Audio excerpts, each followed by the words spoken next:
Gangguan kepribadian paranoid atau paranoia adalah salah satu jenis kelainan kepribadian yang mempengaruhi pola pikir, fungsi, dan perilaku penderitanya. Penderita kondisi ini umumnya mengalami kesulitan dalam memahami dan berhubungan dengan situasi tertentu atau orang lain. Gangguan kepribadian ini termasuk dalam gugus A dalam Diagnostic and Statistical Manual of Mental Disorders edisi 5. Ketidakpercayaan dan kecurigaan besar terhadap orang lain sehingga motif mereka ditafsirkan sebagai jahat adalah salah satu gejala dari gangguan kepribadian ini. Gejala ini dimulai pada awal masa dewasa dan dapat muncul dalam berbagai konteks, seperti yang pertama, berasumsi tanpa dasar yang cukup bahwa orang lain mengeksploitasi, merugikan, dan menipu dia. Yang kedua, penuh dengan keraguan terhadap kesetiaan atau kepercayaan teman atau rekan kerja dan bahkan keluarga.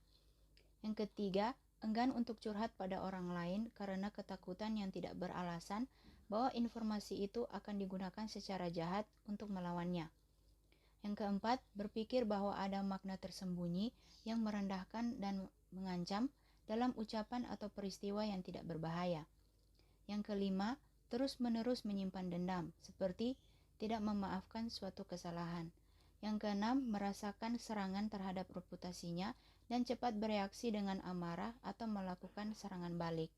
Yang ketujuh, memiliki kecurigaan berulang tanpa pembenaran terhadap kesetiaan pasangan. Individu dengan gangguan kepribadian ini umumnya sulit bergaul dan memiliki masalah dengan hubungan dekat. Kecurigaan dan permusuhan mereka yang berlebihan dapat diekspresikan dalam argumentasi yang terbuka, dalam keluhan yang berulang, atau dengan diam. Karena mereka sangat waspada terhadap potensi ancaman, mereka dapat bertindak dengan cara yang rahasia, licik dan tampak dingin, dan kurang dalam perasaan lembut.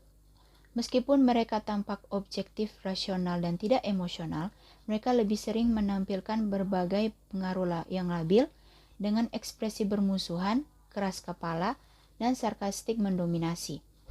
Sifat agresif dan curiga mereka dapat menimbulkan respons bermusuhan di orang lain yang kemudian berfungsi untuk mengkonfirmasi ekspektasi mereka. Dalam DSM edisi 5 dipaparkan bahwa dalam menanggapi stres, individu dengan gangguan ini bisa saja mengalami episode psikotik singkat yang dapat berlangsung beberapa menit hingga berjam-jam. Dalam beberapa kasus, gangguan kepribadian ini dapat muncul sebagai anteseden pramorbid dari gangguan delusi atau skizofrenia. Individu dengan gangguan kepribadian ini dapat mengalami depresi berat dan mungkin pada peningkatan risiko agorafobia dan gangguan obsesif-kompulsif. Ada beberapa faktor risiko yang dapat menjadi pemicu gangguan kepribadian paranoid. Yang pertama adalah riwayat kesehatan mental keluarga. Gangguan kepribadian paranoid lebih sering terjadi pada orang yang memiliki kerabat pengidap skizofrenia. Yang kedua, faktor lingkungan, misalnya trauma fisik dan emosional pada pengalaman masa awal kanak-kanak. Yang ketiga, trauma psikologis, misalnya menjadi korban pelecehan seksual atau kekerasan fisik.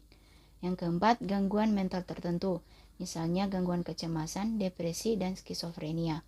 Yang kelima, stres berat atau tekanan batin. Yang keenam, gangguan pada otak, misalnya karena demensia, penyakit Huntington, stroke, dan penyakit Parkinson. Yang ketujuh, insomnia berat. Dan yang kedelapan, konsumsi minuman beralkohol atau penggunaan narkoba dalam jangka waktu yang panjang. Proses pengobatan terhadap gangguan kepribadian paranoid dapat dilakukan melalui psikoterapi, yaitu dengan terapi bicara. Prosedur pengobatan ini fokus pada peningkatan kemampuan coping, misalnya seperti meningkatkan interaksi sosial, komunikasi, rasa percaya diri, dan hal mendasar lainnya. Selanjutnya yaitu dengan farmakoterapi. Obat anti kecemasan, antidepresan, atau antipsikotik diberikan kepada pengidap dengan gejala ekstrim atau memiliki masalah psikologis lainnya seperti kecemasan atau depresi. Demikian pembahasan mengenai gangguan kepribadian paranoid. Sekian dan terima kasih.